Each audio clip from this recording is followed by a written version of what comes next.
Hello students, a very good morning to one and all. Welcome to the next lecture of online theory class series of subject Novel Drug Delivery System.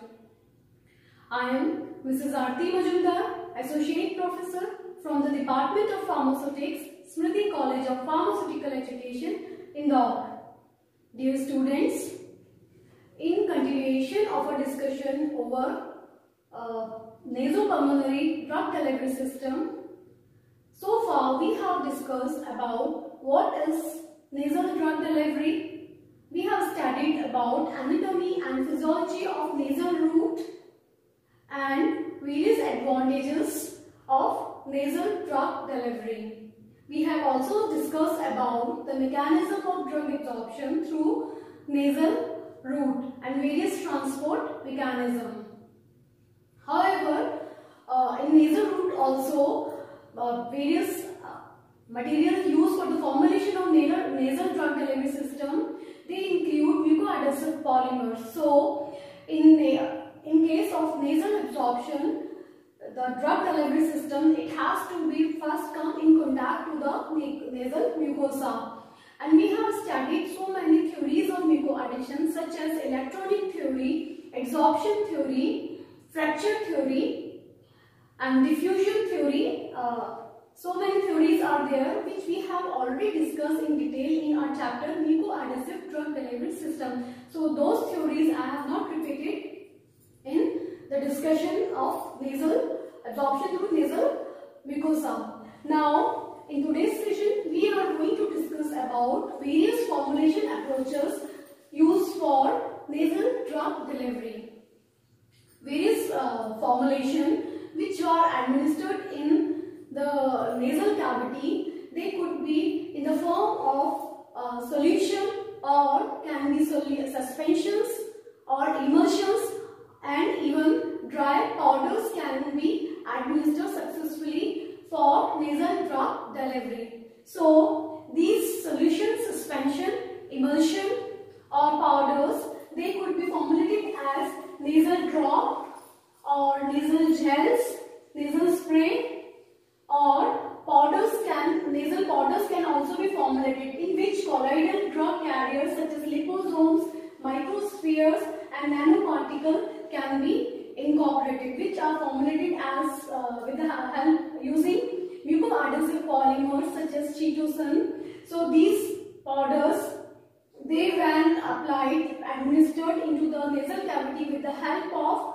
nasal insufflator. For the administration of dry powders, nasal insufflators are required for dose emission and drug deposition in the respiratory region of nasal cavity. This is the respiratory region of nasal cavity. So, these liposomes, microsphere, nanoparticle in powdered form when administered into the nasal cavity, they come in close contact, which is the first step of mucoadhesion, to the nasal mucosa, and upon hydration they swell. These polymers swell and releases drug which in the nasal cavity, which can be absorbed, which can act for the effect, for the local effect or systemic effects. Now nasal drops, these nasal drops, these are the simple and most convenient nasal drug delivery formulation.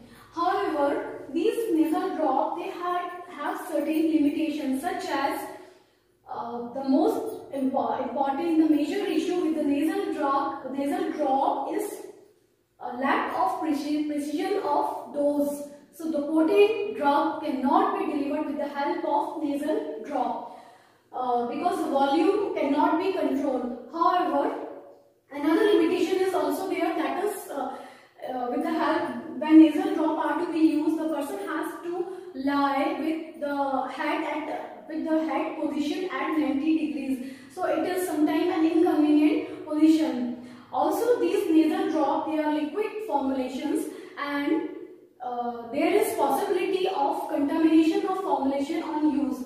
So this limitation can be overcome, can be minimized by using either renal catheter, one-time use, single-use renal catheter, or single-use disposable pipettes to administer the particular dose into the nasal cavity. Now, nasal gel. Nasal gel are viscous formulations, and they are formulated with the help developed with the help of certain gelling agents such as alginate can be used, and various other polymers, compatible polymers are used. So these nasal gel, because they are viscous, and being viscous, they possess certain advantages, such as they in case of nasal gel, post nasal drip can be minimized because of high viscosity. Or these systems also have advantage of reduced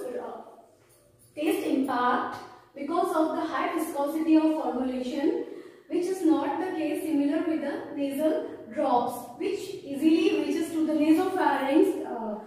They easily reaches to mouth through nasopharynx when instilled into nasal cavity. These nasal gels also have an advantage of reduction of anterior drainage of spillage of drug formulation from the nasal cavity. Apart from these, certain emollients are added in the gels. They result in reduced irritation to nasal mucosa. Next drug delivery formulation are nasal spray. These nasal sprays, they are such designed to deliver, they can be designed for to deliver unit dose or several hundred discharges of metered spray can be delivered through these nasal spray with the help of certain metered pumps and actuators. These metered pump and actuators, they have ability to deliver accurate dose ranging from 25 microliter to 200 microliters.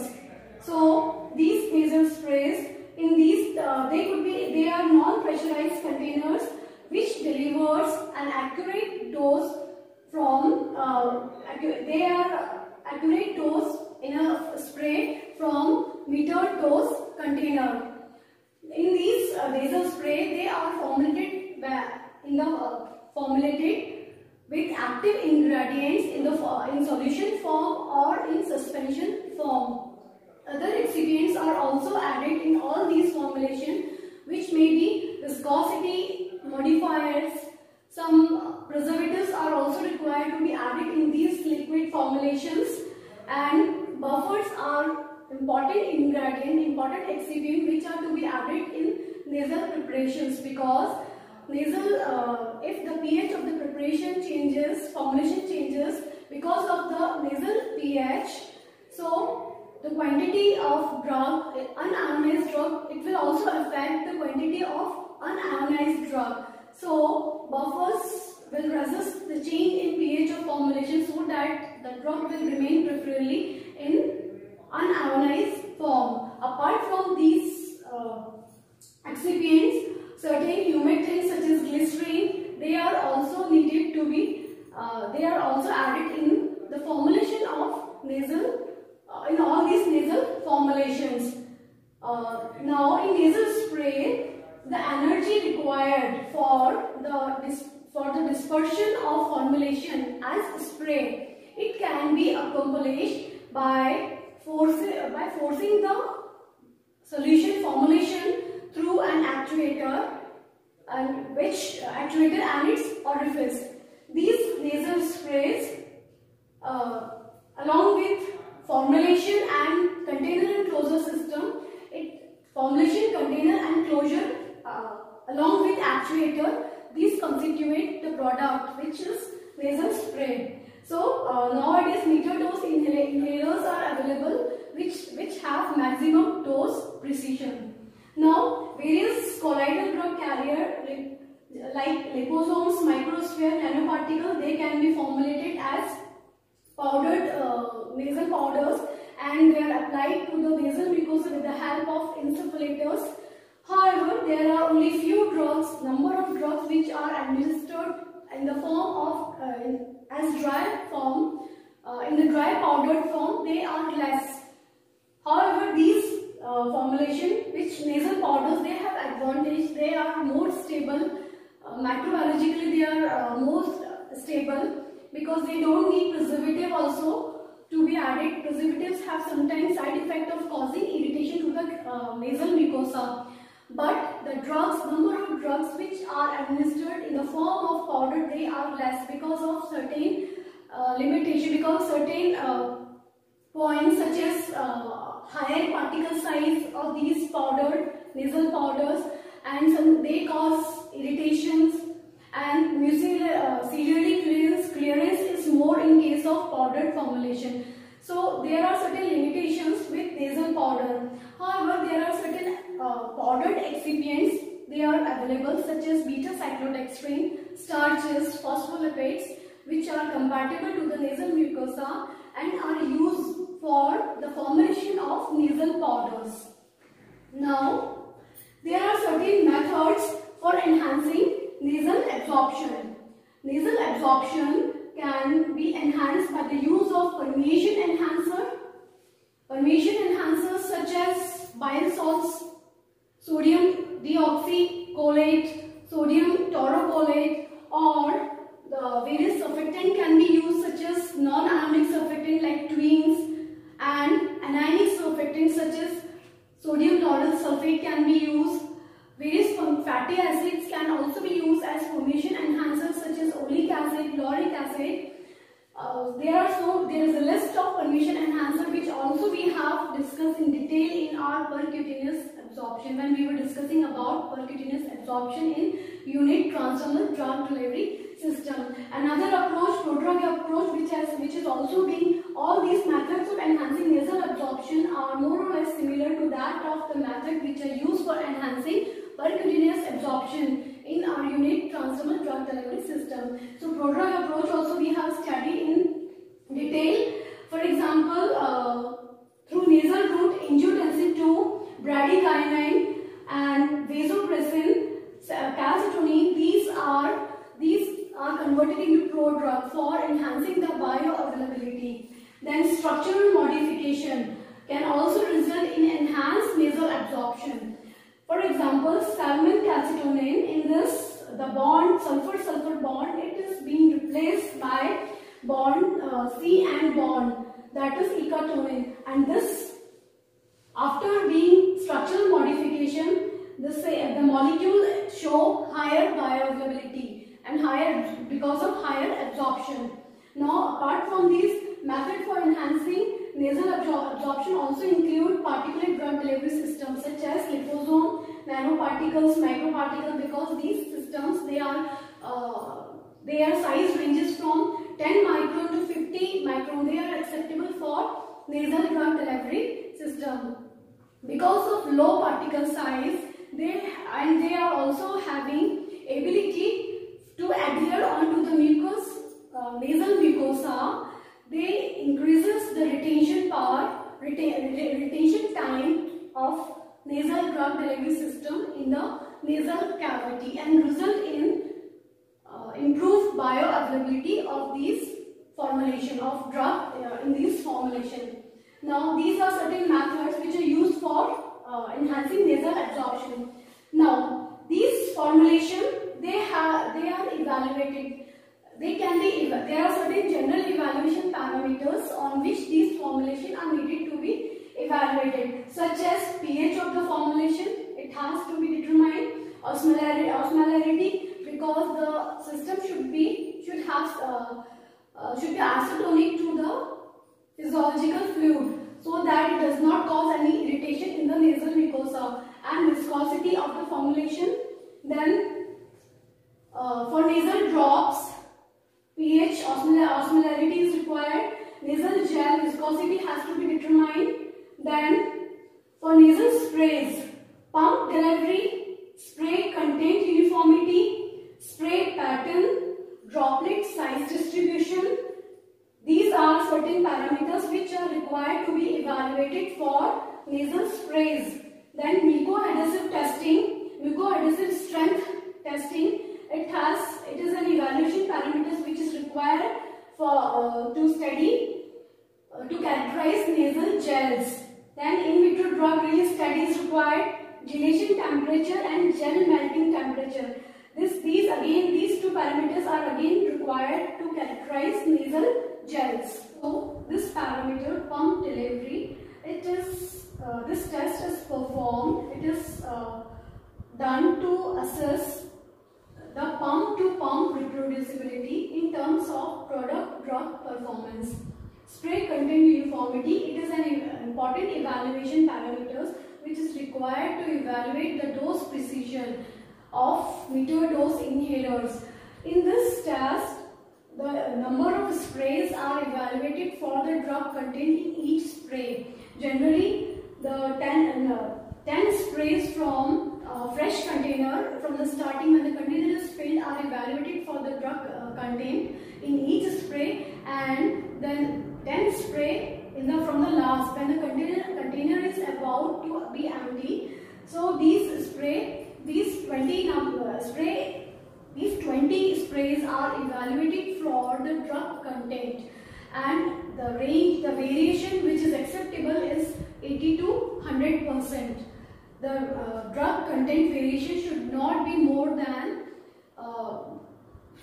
beyond this range of 80 to 100% for better dose precision. Then spray pattern and plume geometry, it is also an important evaluation parameters which is required to be evaluated for testing the performance of pump. Then droplet size distribution, it is an important parameters when nasal spray containing solutions are characterized or evaluated. So the droplet size of range 30 to 120 micrometer is acceptable. If the droplet size is more than 120 microns, then it will remain preferably in the anterior part of the nose and can be easily removed through the nasal mucosa because of ciliary clearance. Or if the size of droplets is less than 30 micron, then it can reach to the respiratory. It can reach to lungs, which is not acceptable especially when local effect is desired. Now, apart from this droplet size distribution, particle size distribution will also need to be evaluated when nasal sprays containing suspensions are characterized. Then mucoadhesion test, this mucoadhesive strength test, this is required in case of characterization of nasal gel. And in vitro drug release study, for this nasal mucosa, goat nasal mucosa is used. It is mounted in a French diffusion cell for studying in vitro drug release or permeation studies. Then gelation temperature, for evaluating this parameter, nasal gel, 2 ml liquid of nasal gel is taken in a test tube, and this test tube is kept in a water bath, and the temperature is increased gradually. So when the temperature is increased from one reading to the another, the system is left so that it could equilibrate at each reading. Now the temperature at which the gelling occurs, or the system liquids gel, it is noted as gelation temperature, and this is determined by tilting the test tube to 90 degree, and when the meniscus doesn't move or flow, then this is called as gelation temperature. Then the same test tube is kept in water bath, and again temperature is raised, which results in the liquefaction of gel, which is previously formed. So this is called as gel melting temperature. Now these are the evaluation parameters for various types of nasal formulation. Now application of nasal drug delivery system. So these nasal drug delivery system, they are used in the delivery of peptides such as insulin, calcitonin, and they are also have application in the delivery of diagnostic drugs such as phenol sulfonylurea, which is used in the diagnosis of kidney dysfunction. Then in the delivery of vaccine, anthrax vaccine and influenza vaccine, they are delivered through nasal mucosa along with the excipients such as chitosan. Then delivery of non-peptide pharmaceutical agents such as vitamins, vitamin B, then corticosteroids, cardiovascular drugs such as nitroglycerin, propranolol, then CNS acting drugs, cocaine, lidocaine, etc. Various antihistaminic, anti-migraine drugs, Sumatriptan they are also delivered with the help of nasal route. Then delivery to brain. It has very important application. Nasal drug delivery system have important application in the delivery of pharmaceuticals to brain, especially in the delivery of fibroblast, growth factor, then activity dependent neurotropic factors. So, dear student, this is all about nasal drug delivery system. In our next lecture, we will study about what are pulmonary drug delivery system. Thank you.